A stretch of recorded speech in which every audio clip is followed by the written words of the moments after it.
Self-care is not only doing all these cute little things, it is much more than that, because you are so much more than that. You see, many of us do all of these self-care things such as yoga, eating healthy, drinking water, and la la la la, and that's it. Then we just sit and wait for the magic to happen. But waiting for the magic to happen is almost the same thing as waiting for a narcissist to change, which never happens. You have a mind, body, and soul, and also those three things have so much depth into them. And also, those three things, they work together, they work in connection with each other. So you need to start approaching self-care as a whole, just like you are also a whole person. So what I'm trying to say here is that I don't necessarily recommend copying others' self-care routines, but actually creating your own.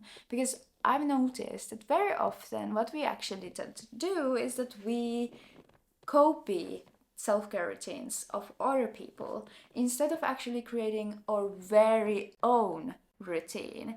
So how do you actually realize what self-care habits are for you? Well, let me enlighten you. I used to be this person who had to do it all. I had hardcore self-care routine. I used to be this person who was eating healthy, drinking water, waking up early even though that didn't fit my body. Waking up at 6 a.m. doesn't fit everyone, okay? It's just a fact because it's your biorhythmic clock you have in you. So, but this is another thing. I was doing yoga, I was stretching, I was walking, I was running, I was doing it all. I was reading books, I was journaling, I was, I was really doing it all. And here comes the thing.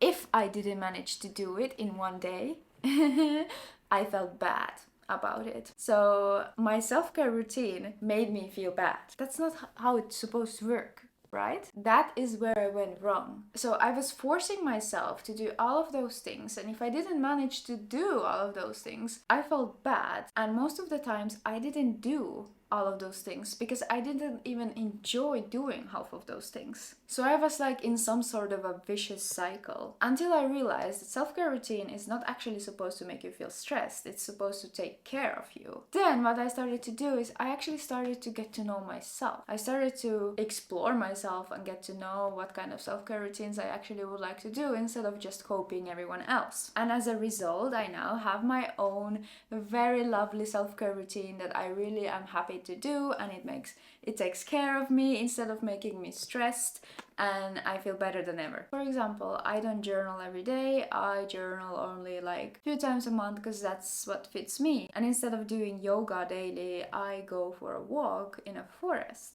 daily because that's again what fits me. Long thing short, I have self-care habits that are really authentic to me. And with this, I also know what helps me for what issue I need to do what. You know what I mean. For example, if I'm having a severe anxiety attack, I know exactly what to do because I've taken the time to learn to listen to my body, and as a result I know how to solve such problem if it occurs suddenly in my life. And this works with literally everything. So what's the key takeaway from this story? Get to know yourself. Pick self-care habits that are authentic to you. And remember, self-care is not only putting on a cute pajama, doing a face mask, and reading a book, although they might really work for you. But what I'm trying to pinpoint here is that it goes deeper than that. It's the mind, body, and soul. So if wearing cute pajamas and doing a face mask and reading a book is beneficial for one of those 3 dimensions, then of course go and do it. And of course they, as I mentioned earlier, they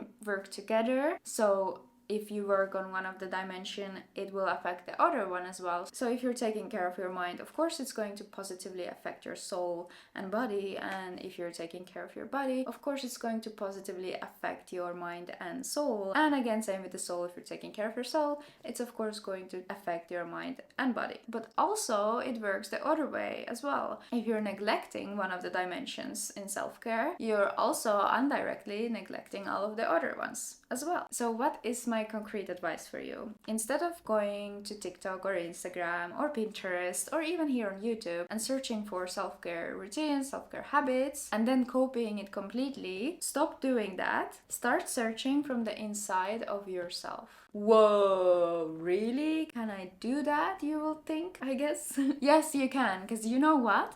You know the best what fits you. You have all the answers inside of you if you just listen. And actually, do you know what? Once you start doing this, your body will actually even automatically lean towards certain habits itself. You know what I mean? So once you actually become open for your intuition kind of take care of it, your body will automatically lean towards certain self-care habits that are really natural to you. All you need to do is just allow it. Don't try to force a certain habit or routine for your body that you saw on social media or somewhere else if it's not coming naturally to you, because that way your self-care routine is not really self-care. Of course you can get inspired and people share good stuff online, but you don't have to implement every single self-care habit that you see. And probably often your self-care routines might even differ. So sometimes you feel like you really need a yoga session, and another day you feel like, okay, you really need a heavy lifting session, and someday you really feel like you need to sit on a couch and eat chocolate, you know? So learning to listen to your body and what it needs at a certain moment is also self-care. And by the way, not only listening, but also accepting it and implementing what your body is trying to say you. So find your own self-care habits for your mind, body, and soul. And by the way, at this point, if you've been enjoying this video so far, I'd really appreciate it a lot if you give this video a thumbs up. And if you're feeling like you're vibing with my content, then please consider subscribing to my channel as well. And also now, let me just for a recap quickly walk through a little bit deeper these 3 dimensions of self-care. Mind is your mental health. So which habits, which self-care habits are going to take care of your mental health? Long walks, yoga or stretching, or seeing friends once a week, or perhaps spending alone time, or whatever else there might be. And then the second dimension is your body, and with this I mean your inside, but also the outside. Which habits take care of your body internally and externally? And the third dimension is soul, which is